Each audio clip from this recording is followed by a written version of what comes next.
राधे राधे दोस्तों। बहुत समय पहले प्रकाशगढ़ नाम का एक समृद्ध राज था। उसका राजा अद्वैत न्यायप्रिय, बुद्धिमान और दयालु माना जाता था। लेकिन उसके राज्य में एक अजीब नियम था। हर सुबह राजा दरबार में खड़ा होकर एक गुनाह कबूल करता था। पहले दिन उसने कहा, मैंने कल एक गरीब को अनदेखा किया। दूसरे दिन मैंने गुस्से में एक सैनिक पर चिल्लाया। तीसरे दिन मैंने एक निर्णय बिना पूरी सच्चाई जाने लिया। दरबार में सन्नाटा छा जाता। मंत्री हैरान थे। एक राजा खुद को इतना छोटा क्यों दिखा रहा है? धीरे धीरे लोगों के मन में शक पैदा हुआ। क्या हमारा राजा कमजोर है? क्या वह सही फैसले ले पाएगा?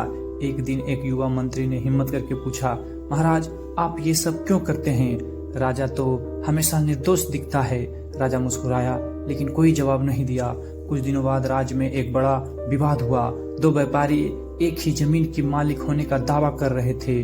दोनों के पास कागज थे। दोनों की बातें सही लग रही थी। पूरा दरबार उलझ गया। राजा ने फैसला टाल दिया और अगले दिन दरबार में आया।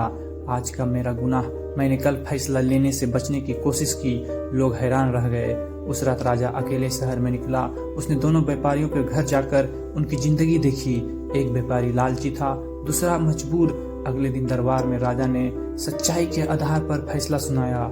जमीन उस व्यापारी को मिली जिसे उसकी जरूरत थी। फैसले के बाद मंत्री ने फिर पूछा, महाराज आप रोज अपनी गलती क्यों मानते हैं? राजा ने गहरी सांस ली और कहा, ताकि मैं कभी ये ना भूलूं कि मैं भी इंसान हूँ। जिस दिन राजा अपनी गलतियां मानना छोड़ देता है, उस दिन वह दूसरों की गलतियों देखने लगता है और न्याय मर जाता है। धीरे धीरे पूरे राज्य में बदलाव आया। लोग भी अपनी गलतियां मानने लगे। झगड़े कम हो गए, ईमानदारी बढ़ गई। राजा पहले से ज्यादा शांत और खुशहाल हो गए। सालों बाद जब राजा बूढ़ा हुआ, लोग उसे सिर्फ एक शासक नहीं बल्कि एक सच्चा इंसान मानते थे। और उसकी सबसे बड़ी ताकत थी अपनी गलती स्वीकार करने की हिम्मत। कहानी की सीख, जो अपनी गलतियां मान लेता है वही सच्चा और महान इंसान बनता है। अगर आपको यह कहानी पसंद आई हो, please like, share and subscribe. धन्यवाद।